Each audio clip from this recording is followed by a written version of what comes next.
आज आपके साथ बकरा स्पेशल रेसिपी में बिहारी कबाब बनाने की नेक्स्ट लेवल की रेसिपी शेयर करूंगा और इंशाल्लाह जब भी आप मेरे तरीके से बिहारी कबाब बनाएंगे आपको मायूसी नहीं होगी। और इसके साथ एक इतनी ज़बरदस्त किस्म की बारबेक्यू चटनी आपको बताऊंगा कि इंशाल्लाह जब भी आप चटनी को भी ट्राई करेंगे ना, यकीन करें आपकी तारीफ़ें हो जाएंगी। बहुत ही कमाल की रेसिपी है और कोशिश करूँगा कि डिटेल के साथ आपको बताऊँ। तो चलें मिल के बनाते हैं।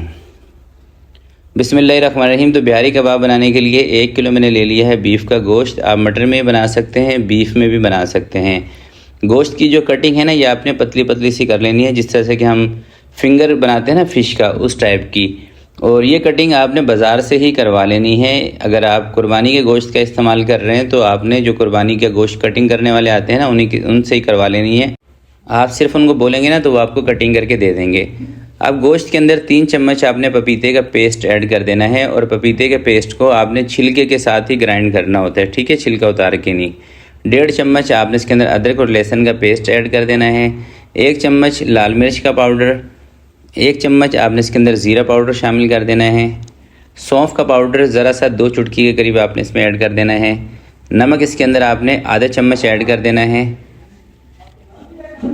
टार्टरी इसके अंदर आपने 2 चुटकी ऐड कर देनी है। टार्टरी का इस्तेमाल अगर नहीं करना चाहते हो तो उसकी जगह पर फिर लेमन पाउडर का इस्तेमाल करें। कश्मीरी मिर्चें आधा चम्मच और भुने हुए चने का पाउडर आपने इसके अंदर 2 चम्मच ऐड कर देना है। एक बड़े साइज़ का लेमन लें, उसका रस आपने इसके अंदर निचोड़ देना है। अगर लेमन के अंदर रस नहीं है तो फिर 2 लेमन का रस आपने इसके अंदर निचोड़ देना है। परेशान नहीं होना कि शेफ़ टार्टरी भी डाल दी, लेमन का रस भी आप डाल रहे हैं, इसमें तो खटास आ जाएगी। भाई कुछ नहीं होगा, सिर्फ आपने रेसिपी पे ध्यान रखना है। 3 चम्मच मस्टर्ड ऑयल आपने इसके अंदर ऐड कर देना है, सरसों का तेल। अच्छे तरीके से आपने इसकी मिक्सिंग कर लेनी है। मसाला ना पूरा अच्छे तरीके से आपने गोश्त के ऊपर चढ़ा देना है। आधा चम्मच आपने घर का बना हुआ गरम मसाला भी इसके अंदर ऐड कर देना है। गरम मसाला घर का बना हुआ इस्तेमाल करें या गरम मसाले की जो वीडियो मैंने आपके साथ शेयर की है, अगर वो गरम मसाला आप बना के रख लेते हैं, यकीन करें बकराईद पर जो आप डिशेस बनाएंगे ना, आपकी डिशों के अंदर 4 चांद लग जाएंगे। अगर आपने वो रेसिपी नहीं देखी तो ज़रूर देखिएगा, अभी कुछ दिन पहले ही अपलोड की है मैंने। तो मसाला लगाने के बाद कम से कम 6 से लेके 8 घंटे तक आपने इसको फ्रिज के अंदर रखना है ताकि गोश्त गल जाए। अब बना रहा हूँ एक बारबेक्यू चटनी। यकीन करें नेक्स्ट लेवल की ये चटनी है, आपने इसको गौर से देखना है। 3 चम्मच इमली लें, उसका पल्प शामिल कर दें। 5 हरी मिर्चें जो तेज़ वाली हैं वो इसमें ऐड कर दें। 6 से 7 लहसुन फ्रेश, उसका छिलका उतार के इसमें ऐड करें। पुदीने की क्वांटिटी थोड़ी सी ज़्यादा रखनी है और धनिया पुदीने से थोड़ा सा कम रखना है, यानी कि पुदीना डबल आपने रख लेना है और धनिया उससे आधा। 1 चम्मच इसमें आपने शुगर ऐड कर देनी है, आधा चम्मच नमक का, आधा चम्मच सफ़ेद ज़ीरा और आधे चम्मच आपने इसके अंदर काला नमक भी ऐड कर देना है। काला नमक आधे चम्मच से कम। पानी डालने की ज़रूरत नहीं है, इमली के पानी के साथ ही आपने इसको पीस लेना है। कुछ इस तरह का टेक्सचर आएगा और यकीन करें नेक्स्ट लेवल की ये चटनी आपकी बनेगी।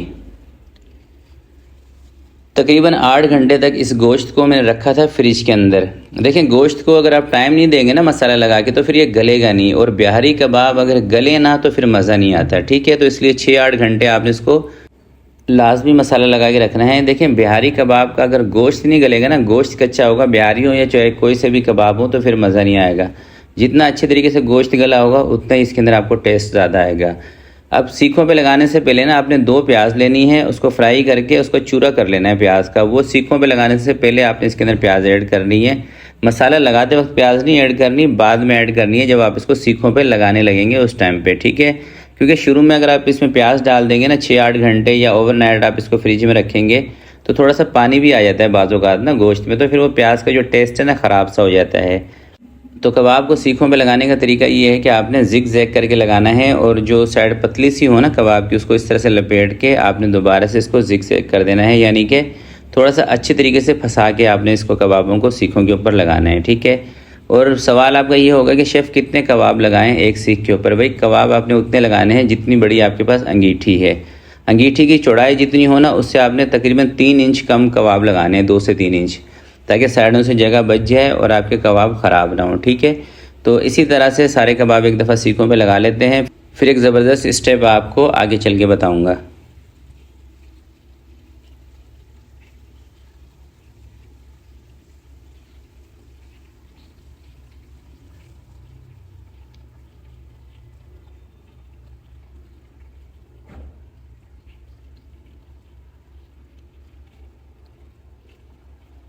तो ये देखें सारे कबाब मैंने सीखों के ऊपर लगा लिए हैं और 1 किलो गोश्त के अंदर 6 सीखें बनी हैं। ठीक है, अब हमने क्या करना है कि कबाबों को ना सीट बेल्ट बांध देना है, यानी कि धागा इसके ऊपर लगा देना है। धागा इसके ऊपर मैं इसलिए लगा रहा हूँ, इससे ना कबाब आपके सेफ़ रहेंगे, क्योंकि 6-8 घंटे जब आप गोश्त को रखते हैं ना मसाला लगा के, ख़ासकर पपीते का पेस्ट लगा के, तो गोश्त बहुत अच्छे तरीके से गल जाता है।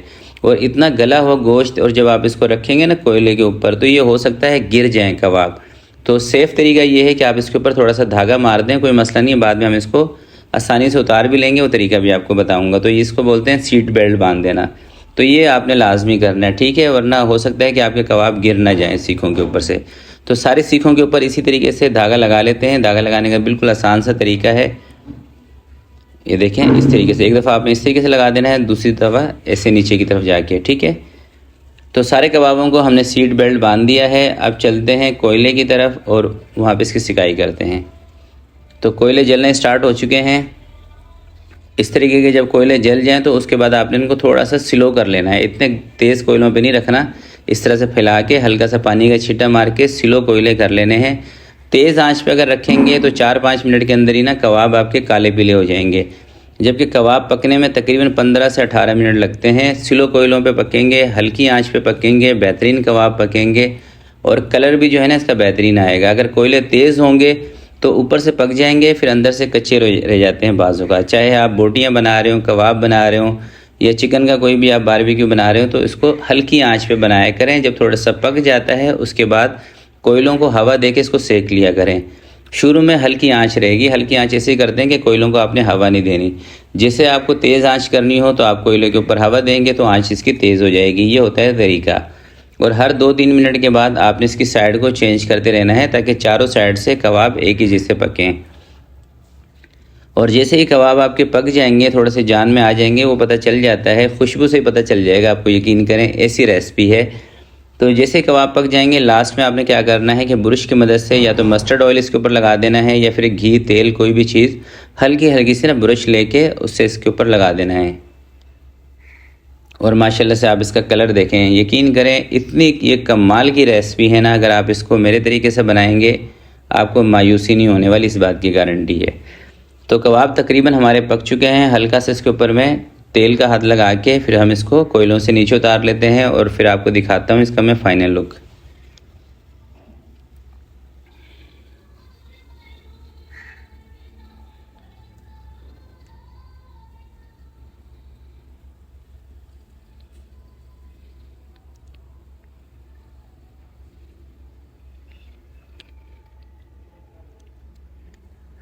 तो ये आगे हमारे कबाब उतारने का तरीका ये है कि चिमटे की मदद से इस तरह से उतार लें और धागे को ना एक साइड से पकड़ के आप खींचेंगे ना पूरा धागा बाहर निकल आएगा, देखें इस तरह से।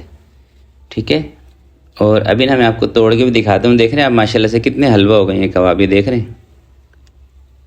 बहुत ही ज़बरदस्त किस्म की रेसिपी है। इंशाल्लाह आप जब भी इसको जो मैंने चटनी आपको बताई है वो चटनी आपने ज़रूर बनानी है, बल्कि मैं तो ये कहूँगा जब भी आप बारबेक्यू बनाएं तो इस चटनी की रेसिपी को सेव करके रख लें, इसको लाजमी ट्राई किया करें। बहुत ही कमाल की रेसिपी है और चटनी खाते खाते यकीन करें आपके गेस्ट आपसे पूछेंगे ज़रूर कि ये रेसिपी कहाँ से आपने ली है।